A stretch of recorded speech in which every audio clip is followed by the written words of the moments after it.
മറ്റാരുടെയും സഹായമില്ലാതെ ചെയ്യാനായിട്ട് സാധിക്കുന്ന 12 ബിസിനസ് ഐഡിയാസാണ് ഈ ഒരു വീഡിയോയിൽ ഉൾപ്പെടുത്തിയിരിക്കുന്നത്. ഒരു സെൽഫ് എംപ്ലോയിഡ് സ്റ്റാറ്റസിൽ നമുക്ക് ചെയ്യാനായിട്ട് സാധിക്കുന്ന ബിസിനസ്സുകളാണിതെല്ലാം. ആദ്യത്തേതെന്ന് പറയുന്നത് ഫ്രീലാൻസിങ് ആണ്. നിങ്ങളുടെ അടുത്ത് നല്ലൊരു ലാപ്ടോപ്പും അതുപോലെ തന്നെ ഇൻ്റർനെറ്റ് കണക്ഷനും ഉണ്ടെന്നുണ്ടെങ്കിൽ, റിലയബിൾ ആയിട്ടുള്ളൊരു ഇൻ്റർനെറ്റ് കണക്ഷനും ഉണ്ടെന്നുണ്ടെങ്കിൽ, നിങ്ങൾക്ക് സ്കിൽ സെറ്റും ഉണ്ടെന്നുണ്ടെങ്കിൽ തീർച്ചയായിട്ടും ചെയ്യാനായിട്ട് സാധിക്കുന്ന ഒരു കാര്യമാണ് ഫ്രീലാൻസിങ്. ഫ്രീലാൻസിങ് എന്താണെന്നുള്ളതിനെ കുറിച്ചിട്ടും എങ്ങനെയാണ് നിങ്ങൾക്ക് ഫ്രീലാൻസിങ് ചെയ്യാമെന്നുള്ളതിനെ പറ്റിയിട്ടും ഫ്രീലാൻസിങ്ങിൻ്റെ ഐഡിയാസിനെ പറ്റിയിട്ടൊക്കെ നമ്മൾ സെപ്പറേറ്റ് വീഡിയോസ് ഈ ഒരു ചാനലിൽ തന്നെ പോസ്റ്റ് ചെയ്തിട്ടുണ്ട്. ഡീറ്റെയിൽ ആയിട്ട് അതിനെപ്പറ്റി അറിയാൻ താല്പര്യമുള്ളവർക്ക് ആ വീഡിയോസ് കാണാവുന്നതാണ്. ബേസിക്കലി ഇതിൽ നിങ്ങൾ എന്താ ചെയ്യുന്നതെന്ന് വെച്ച് കഴിഞ്ഞാൽ റിമോട്ടായിട്ടൊരു സ്ഥലത്ത്, അതായത് മേ ബി നിങ്ങളുടെ വീട്ടിലിരുന്നുകൊണ്ട് തന്നെ നിങ്ങൾക്ക് ഇത്തരത്തിലുള്ള സേവനങ്ങൾ ലോകമെമ്പാടുമുള്ള ആളുകൾക്ക് ഓഫർ ചെയ്യാനായിട്ട് സാധിക്കും. അതാണ് ഇതിൻ്റെ ഏറ്റവും വലിയൊരു അഡ്വാൻറ്റേജ് എന്ന് പറയുന്നത്. ഇനി എന്തൊക്കെ സർവീസസ് ആണ് നിങ്ങൾക്ക് ഫ്രീലാൻസ് ആയിട്ട് ഓഫർ ചെയ്യാനായിട്ട് പറ്റുകയെന്ന് വെച്ച് കഴിഞ്ഞാൽ, കണ്ടൻറ് റൈറ്റിംഗ്, കോപ്പി റൈറ്റിംഗ് ഒക്കെ സ്കില്ലുള്ള ആൾക്കാരാണെന്നുണ്ടെങ്കിൽ ബിസിനസ്സുകൾക്ക് അവരുടെ വെബ്സൈറ്റുകൾക്ക് അല്ലെങ്കിൽ ബ്ലോഗുകൾക്ക് സോഷ്യൽ മീഡിയക്കൊക്കെ വേണ്ടിയിട്ട് കണ്ടൻറ് റൈറ്റിംഗ് ചെയ്തു കൊടുക്കാം. അതുപോലെ ഗ്രാഫിക് ഡിസൈനിങ് ചെയ്യാൻ അറിയുന്ന ഒരാളാണെന്നുണ്ടെങ്കിൽ ഗ്രാഫിക് ഡിസൈനിങ് സർവീസസ് കൊടുക്കാം. അവർക്കായിട്ടുള്ള logo, marketing materials, social media graphics ഒക്കെ നിങ്ങൾക്ക് പ്രൊവൈഡ് ചെയ്യാം. വെബ് ഡെവലപ്മെൻറ്റ് ചെയ്യാം, അതായത് അവർക്ക് വെബ്സൈറ്റ്സ് ഡെവലപ്പ് ചെയ്ത് കൊടുക്കുക. പിന്നെ അതുപോലെ തന്നെ ഡിജിറ്റൽ മാർക്കറ്റിംഗ് സർവീസസ് ഓഫർ ചെയ്ത് കൊടുക്കുക. Search engine optimization, pay per click ads run ചെയ്ത് കൊടുക്കുക, social media management, email marketing, ഇതൊക്കെ നിങ്ങൾക്ക് ഫ്രീലാൻസ് ആയിട്ട് ഓഫർ ചെയ്യാൻ പറ്റുന്ന സേവനങ്ങളാണ്. രണ്ടാമത്തെ ഓപ്പർച്യൂണിറ്റിയാണ് ഓൺലൈൻ ട്യൂറ്ററിംഗ് എന്ന് പറയുന്നത്. അക്കാഡമിക് സബ്ജക്ട്സ് മേ ബി നിങ്ങൾക്ക് കെമിസ്ട്രിയോ ബയോളജിയിലൊക്കെ മാസ്റ്റേഴ്സോ അല്ലെങ്കിൽ അത് നന്നായി നിങ്ങൾക്ക് സ്കൂളിലെ പിള്ളേർ അല്ലെങ്കിൽ കോളേജ് സ്റ്റുഡൻസിനൊക്കെ കൺവേ ചെയ്യാനായിട്ട് പറ്റുന്നുണ്ടെങ്കിൽ അവരെ നിങ്ങൾക്ക് പഠിപ്പിക്കാം ഓൺലൈനായിട്ട്. അപ്പോൾ ഇങ്ങനെ അക്കാഡമിക് സബ്ജക്ട്സ് ഡീൽ ചെയ്യുന്ന ഒരു ട്യൂറ്ററിംഗ് സർവീസ് നിങ്ങൾക്ക് കൊടുക്കാം. ഇല്ലാന്നുണ്ടെങ്കിൽ സ്കിൽസിൻ്റെ മുകളിൽ മേ ബി നിങ്ങൾക്ക് കോഡിങ് അറിയാം, അപ്പോൾ കോഡിങ്ങിൽ നിങ്ങൾക്ക് സ്കില്ലുണ്ടെന്നുണ്ടെങ്കിൽ അതിനൊരു ട്രെയിനിങ് ആയിട്ട് നിങ്ങൾക്ക് കൊടുക്കാം. ഡിജിറ്റൽ മാർക്കറ്റിംഗ് അറിയാം, അപ്പോൾ ഡിജിറ്റൽ മാർക്കറ്റിങ്ങിൻ്റെ ട്രെയിനിങ് കൊടുക്കാം. ഇനി ഏതെങ്കിലുമൊക്കെ സ്പെഷ്യലൈസ്ഡ് ആയിട്ടുള്ള സ്കിൽസ് ഉണ്ടെന്നുണ്ടെങ്കിൽ അതിൻ്റെ മുകളിൽ നിങ്ങൾക്ക് ഒരു ട്രെയിനിങ് ആളുകൾക്ക് ഓഫർ ചെയ്യാം. അപ്പോൾ അതും ഓൺലൈൻ ട്യൂറ്ററിങ്ങിൻ്റെ താഴെ വരുന്നതാണ്. അതുപോലെ തന്നെയുള്ള മറ്റൊരു ഓപ്ഷനാണ് ലാംഗ്വേജ് കോച്ചിങ് എന്ന് പറയുന്നത്. ഏതെങ്കിലും ലാംഗ്വേജ് നിങ്ങൾക്ക് അറിയാമെന്നുണ്ടെങ്കിൽ ആ ലാംഗ്വേജസ് നിങ്ങൾക്ക് നോൺ നേറ്റീവ് ആയിട്ടുള്ള, അതായത് അത് അറിയാത്ത ആളുകൾക്ക് പഠിപ്പിച്ചു കൊടുക്കാം.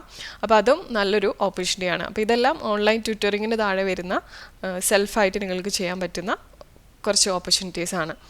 ഇനി മൂന്നാമത്തെ ഓപ്പർച്യൂണിറ്റിയാണ് ഇ കൊമേഴ്സുമായിട്ട് ബന്ധപ്പെട്ടിട്ടുള്ളത്. അതായത് ഡ്രോപ്പ് ഷിപ്പിംഗ് ചെയ്യാം. കയ്യിൽ യാതൊരു വിധത്തിലുള്ള പ്രൊഡക്ട്സും സ്റ്റോക്ക് ചെയ്യാതെ തന്നെ, അതായത് ഇൻവെൻട്രി ഒന്നും ഹോൾഡ് ചെയ്യാതെ തന്നെ സപ്ലൈസിൻ്റെ അടുത്തുനിന്ന് ഐറ്റംസ് സോഴ്സ് ചെയ്തുകൊണ്ട് നിങ്ങൾക്ക് ഡയറക്റ്റ്ലി കസ്റ്റമേഴ്സിന് പ്രൊഡക്ട്സ് ഷിപ്പ് ചെയ്യാൻ പറ്റുന്ന ഒരു രീതിയാണ് ഡ്രോപ്പ് ഷിപ്പിംഗ് എന്ന് പറയുന്നത്. ഇതിനെപ്പറ്റി ഡീറ്റെയിൽ ആയിട്ട് അറിയാൻ താല്പര്യം ഉണ്ടെന്നുണ്ടെങ്കിൽ അതിൻ്റെ വീഡിയോസ് ഉണ്ട്, ഞാൻ താഴെ ഡിസ്ക്രിപ്ഷൻ ബോക്സിൽ കൊടുക്കാം. ഓരോ സെഷനിലും റിലേറ്റഡ് ആയിട്ടുള്ള വീഡിയോസ് നമ്മൾ ചെയ്തിട്ടുള്ളത് ലിങ്ക് ചെയ്യാനായിട്ട്. ഇ കൊമേഴ്സിൽ തന്നെ അടുത്തൊരു ഓപ്പർച്യൂണിറ്റിയാണ് പ്രിൻ്റ് ഓൺ ഡിമാൻഡ് ആയിട്ടുള്ള പ്രൊഡക്ട്സ് കൊടുക്കുക എന്നുള്ളത്. അതായത് കസ്റ്റം പ്രൊഡക്ട്സ് ഉണ്ടല്ലോ, ടീഷർട്ട്സൊക്കെ അവർക്ക് വേണ്ട രീതിയിലുള്ള ഡിസൈൻസോട് കൂടിയിട്ട് അല്ലെങ്കിൽ പാറ്റേൺസോട് കൂടിയിട്ട് ആളുകൾക്ക് ഓഫർ ചെയ്യുന്ന രീതി. ടീഷർട്ട്സ്, മഗ്സ്, ഫോൺ കേസസ്, ഇതൊക്കെ ഇൻവെൻട്രി മാനേജ് ചെയ്യാതെ തന്നെ നമുക്ക് പ്രിൻ്റ് ഓൺ ഡിമാൻഡ് ആയിട്ടുള്ള വെബ്സൈറ്റ്സ് ഉണ്ടാവും. അത് ഉപയോഗിച്ചുകൊണ്ട് ആളുകൾക്ക് ഇത്തരത്തിലുള്ള പ്രൊഡക്ട്സ് കൊടുക്കാം. അപ്പോൾ ഇതും നല്ലൊരു ഓപ്പർച്യൂണിറ്റിയാണ്. ഇനി അതും അല്ലെങ്കിൽ ഹാൻഡ് മെയ്ഡ് ഗുഡ്സ് ഉണ്ടല്ലോ, ജ്വല്ലറി, ക്രാഫ്റ്റ്സ്, ക്ലോത്തിങ് ഒക്കെ പോലെയുള്ള കാര്യങ്ങൾ എറ്റ്സി, ആമസോൺ, ഇൻസ്റ്റഗ്രാം പോലെയുള്ള പ്ലാറ്റ്ഫോംസിലൂടെയൊക്കെ സെല്ല് ചെയ്യാം. അപ്പോൾ ഇങ്ങനെയും ഇ കൊമേഴ്സിൻ്റെ സാധ്യതകൾ ഉപയോഗിച്ചുകൊണ്ട് നിങ്ങൾക്ക് ബിസിനസ് അല്ലെങ്കിൽ ഒരു ഇൻകം ജനറേറ്റ് ചെയ്തെടുക്കാനായിട്ട് സാധിക്കും. നാലാമത്തെ ഓപ്പർച്യൂണിറ്റിയാണ് കൺസൾട്ടിങ് സർവീസസ് കൊടുക്കുക എന്നുള്ളത്. അപ്പോൾ നിങ്ങൾക്ക് ബിസിനസ് കൺസൾട്ടിങ്ങോ അല്ലെങ്കിൽ ഫൈനാൻഷ്യൽ കൺസൾട്ടിങ്, ഹെൽത്ത് അല്ലെങ്കിൽ വെൽനസ് റിലേറ്റഡ് ആയിട്ടുള്ള കൺസൾട്ടിങ് ഒക്കെ കൊടുക്കാനായിട്ട് സാധിക്കുന്നുണ്ടെങ്കിൽ അങ്ങനെയുള്ള സർവീസസ് നിങ്ങൾക്ക് ഓഫർ ചെയ്യാം.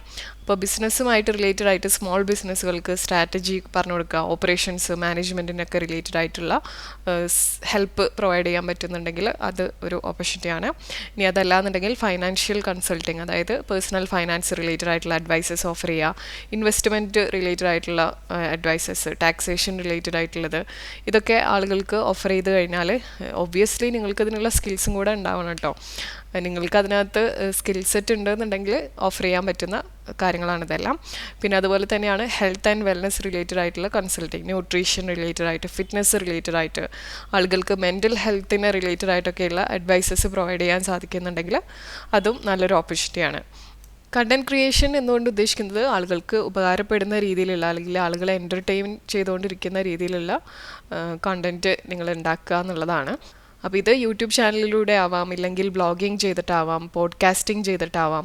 ഒരു എക്സാമ്പിൾ പറയുകയാണെങ്കിൽ യൂട്യൂബ് ചാനൽ നിങ്ങൾക്ക് ഏത് ടോപ്പിക്കിൻ്റെ മുകളിലും വീഡിയോസ് ക്രിയേറ്റ് ചെയ്ത് തുടങ്ങാം. നിങ്ങൾക്ക് എന്താണോ പാഷനേറ്റ് ആയിട്ടുള്ളതെന്ന് വെച്ച് കഴിഞ്ഞാൽ അതിൻ്റെ മുകളിൽ നിങ്ങൾക്ക് വീഡിയോസ് ചെയ്ത് തുടങ്ങാം. ഇവഞ്ച്വലി നിങ്ങൾക്കത് ആഡ്സ് വെച്ചിട്ട് മോണിറ്റൈസ് ചെയ്യാം, സ്പോൺസർഷിപ്സ് ലഭിക്കും, നിങ്ങൾക്ക് സ്വന്തമായിട്ട് മെർക്കൻഡൈസ് ഉണ്ടാക്കിയിട്ട് അങ്ങനെ അത് വിറ്റിട്ടും നല്ലൊരു എമൗണ്ട് ഉണ്ടാക്കാനായിട്ട് പറ്റും. അപ്പോൾ ബ്ലോഗിംഗ് ഒക്കെ ആണെന്നുണ്ടെങ്കിൽ നിങ്ങൾ സ്വന്തമായിട്ടൊരു വെബ്സൈറ്റ് തുടങ്ങിയിട്ട് അത് നിങ്ങൾക്ക് താല്പര്യമുള്ള ടോപ്പിക്സിൻ്റെ മുകളിൽ ബ്ലോഗ് പോസ്റ്റുകൾ എഴുതും. അതിനുശേഷം അത് ആഡ്സ് ചെയ്യും അതിനകത്ത് കൂടെ. പിന്നെ അതുപോലെ അഫിലിയേറ്റ് മാർക്കറ്റിംഗ് ചെയ്യാം, സ്പോൺസേഡ് പോസ്റ്റുകൾ ചെയ്യാം. അങ്ങനെയാണ് നമ്മൾ ഇൻകം ജനറേറ്റ് ചെയ്തെടുക്കുന്നത്. ഇനി പോഡ്കാസ്റ്റിംഗ് ആണെന്നുണ്ടെങ്കിൽ നിങ്ങൾക്ക് പോഡ്കാസ്റ്റ്, അതായത് ഓഡിയോ ഫോമാറ്റിലുള്ള രീതിയിൽ കണ്ടൻറ്റ് ക്രിയേറ്റ് ചെയ്യാം. ഇവഞ്ച്വലി അത് സ്പോൺസർഷിപ്സ് വഴിയൊക്കെ മോണിറ്റൈസ് ചെയ്തിട്ട് നിങ്ങൾക്ക് ഒരു ഇൻകം ജനറേറ്റ് ചെയ്തെടുക്കാം. ഇനി ഒരു ഓപ്പർച്യൂണിറ്റിയാണ് ഹോം ബേസ്ഡ് ആയിട്ടുള്ള സർവീസസ് കൊടുക്കുക എന്നുള്ളത്. മേ ബി നിങ്ങൾക്ക് ബേക്കിംഗ് ചെയ്യാനായിട്ട് സാധിക്കും, കേറ്ററിംഗ് ചെയ്യാനായിട്ട് സാധിക്കും എന്നുണ്ടെങ്കിൽ ഹോം കുക്ക്ഡ് ആയിട്ടുള്ള മീൽസ് കൊടുക്കുക, ബേക്കറി ഐറ്റംസ്, കാറ്ററിംഗ് സർവീസസ് ഒക്കെ ഇവൻറ്റ്സിന് വേണ്ടിയിട്ട് പ്രൊവൈഡ് ചെയ്യാം. അപ്പോൾ ഇങ്ങനെയുള്ള ഓപ്ഷൻസ് ഉണ്ട് വീട്ടിൽ തന്നെ നമുക്ക് ഓഫർ ചെയ്യാനായിട്ട് പറ്റുന്ന രീതിയിൽ. ഇനി അതല്ലാന്നുണ്ടെങ്കിൽ ബ്യൂട്ടി റിലേറ്റഡ് ആയിട്ടുള്ള ട്രീറ്റ്മെൻറ്റ്സ് കൊടുക്കുക, ഹെയർ കട്ട്സ് പ്രൊവൈഡ് ചെയ്യുക, മേക്കപ്പ് സർവീസസ് ഒക്കെ കൊടുക്കാം. ഇതെല്ലാം നിങ്ങൾക്ക് വീട്ടിൽ നിന്ന് ചെയ്യാൻ പറ്റുന്ന കാര്യങ്ങളാണ്. ഇനി അതും അല്ലാന്നുണ്ടെങ്കിൽ ടൈലറിങ് അല്ലെങ്കിൽ ഓൾട്രേഷൻസ് ഒക്കെ, അങ്ങനത്തെ custom tailoring, clothing alteration services ഒക്കെ നിങ്ങൾക്ക് ഓഫർ ചെയ്യാനായിട്ട് സാധിക്കും.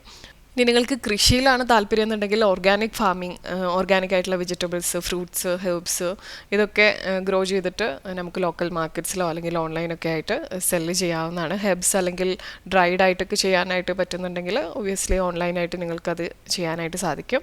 പിന്നെ ലോക്കൽ മാർക്കറ്റ്സിലൊക്കെ ആണെങ്കിൽ ഓൺലൈനായിട്ട് തന്നെ നിങ്ങൾക്ക് ഓഫർ ചെയ്യാനായിട്ട് സാധിക്കും. പിന്നെ അതുപോലെ തന്നെ പിക്കിൾസ് അല്ലെങ്കിൽ ജാംസ്, റെഡി ടു ഈറ്റ് ആയിട്ടുള്ള സ്നാക്സ് ഒക്കെ ഓഫർ ചെയ്യാനായിട്ട് പറ്റുന്നുണ്ടെങ്കിൽ അത്തരത്തിലും നിങ്ങൾക്ക് ഈ ഒരു അഗ്രികൾച്ചർ അല്ലെങ്കിൽ ഫുഡ് പ്രോസസ്സിങ് റിലേറ്റഡ് ആയിട്ട് ഹോം ബേസ്ഡ് ആയിട്ട് അല്ലെങ്കിൽ സെൽഫ് എംപ്ലോയിഡ് ആയിട്ട് തന്നെ ഓഫർ ചെയ്യാൻ പറ്റുന്ന കാര്യങ്ങളാണിതൊക്കെ. അടുത്തൊരു ഓപ്പർച്യൂണിറ്റിയാണ് ഫിറ്റ്നസ് ആൻഡ് വെൽനെസ് റിലേറ്റഡ് ആയിട്ടുള്ള പേഴ്സണൽ ട്രെയിനിങ് ഓഫർ ചെയ്യാൻ പറ്റുക എന്നുള്ളത്. ആളുകൾക്ക് ഇൻ പേഴ്സണായിട്ടോ അല്ലെങ്കിൽ ഓൺലൈനായിട്ടോ ഫിറ്റ്നസ് ട്രെയിനിങ് പ്രൊവൈഡ് ചെയ്യുക, അല്ലെങ്കിൽ എക്സസൈസ് പ്ലാൻസ് ഷെയർ ചെയ്യുക, ഇങ്ങനെയൊക്കെ നിങ്ങൾക്ക് സാധിക്കുന്നുണ്ടെങ്കിൽ അത് ചെയ്യുന്നത് ഒരു ഓപ്പർച്യൂണിറ്റിയാണ്. ഇനി അതല്ലാന്നുണ്ടെങ്കിൽ യോഗ കണ്ടക്ട് ചെയ്യുക, അല്ലെങ്കിൽ മെഡിറ്റേഷൻ ക്ലാസ്സസ് ഒക്കെ വിർച്വലി അല്ലെങ്കിൽ ലോക്കൽ കമ്മ്യൂണിറ്റിയിലൊക്കെ കണ്ടക്ട് ചെയ്യുന്നതും നല്ലൊരു ഓപ്പർച്യൂണിറ്റിയാണ്. മറ്റൊരു സാധ്യതയാണ് ഇവൻറ്റ് പ്ലാനിംഗ് എന്ന് പറയുന്നത്. അപ്പോൾ വെഡ്ഡിങ് പ്ലാനിങ്ങോ അല്ലെങ്കിൽ പാർട്ടി പ്ലാനിങ്ങോ ഒക്കെ ചെയ്യാനായിട്ട് സാധിക്കുന്നുണ്ടെങ്കിൽ അങ്ങനെയുള്ള ഫങ്ഷൻസിൻ്റെ ഈ പ്ലാനിങ് എക്സിക്യൂട്ടിങ് എടുക്കുക എന്നുള്ളതാണ് ഈ ഒരു ഓപ്പർച്യൂണിറ്റി. അപ്പോൾ ബർത്ത്ഡേ പാർട്ടീസ് ഓർഗനൈസ് ചെയ്യുക, കോർപ്പറേറ്റ് ഇവൻറ്റ്സ് അല്ലെങ്കിൽ മറ്റ് സെലിബ്രേഷൻസൊക്കെ അത് ടേക്കപ്പ് ചെയ്ത് ചെയ്യുക എന്നുള്ളതാണ് ഇവിടെ വരുന്ന ടാസ്ക്. പിന്നെ അതുപോലെ തന്നെ വെഡ്ഡിങ്സ് പ്ലാൻ ചെയ്ത് കോർഡിനേറ്റ് ചെയ്യാനായിട്ട് സാധിക്കുന്നുണ്ടെങ്കിൽ വെന്യൂ സെലക്ഷൻ എങ്ങനെ ചെയ്യാം, പിന്നെ ഡെക്കറേഷൻസ് എങ്ങനെ വേണം, കാറ്ററിംഗ് റിലേറ്റഡ് ആയിട്ടുള്ള പ്ലാനിങ്, അപ്പോൾ ഇതിനെല്ലാം നിങ്ങൾക്ക് സർവീസസ് ഓഫർ ചെയ്യാം. മറ്റൊരു ഓപ്പർച്യൂണിറ്റിയാണ് പെറ്റ് ഗ്രൂമിങ് അല്ലെങ്കിൽ പെറ്റ് സർവീസസ് ഒക്കെ കൊടുക്കുക എന്നുള്ളത്. ഡോഗ്സിന് അല്ലെങ്കിൽ കാറ്റ്സിനൊക്കെ റിലേറ്റഡ് ആയിട്ടുള്ള ഗ്രൂമിങ് സർവീസസ് ഓഫർ ചെയ്യാം, അല്ലെങ്കിൽ പെറ്റ് സിറ്റിംഗ് കൊടുക്കുക, പെറ്റ് വാക്കിംഗ് കൊടുക്കുക. ഇങ്ങനെയുള്ള ഒരു ഏരിയയിലാണ് നിങ്ങളെന്നുണ്ടെങ്കിൽ ഇത്തരത്തിലുള്ള സർവീസസ് ഒക്കെ ഓഫർ ചെയ്യുന്നത് നന്നായിരിക്കും. അടുത്തൊരു സർവീസാണ് റെൻ്റൽ സർവീസസ് ഓഫർ ചെയ്യുക എന്നുള്ളത്.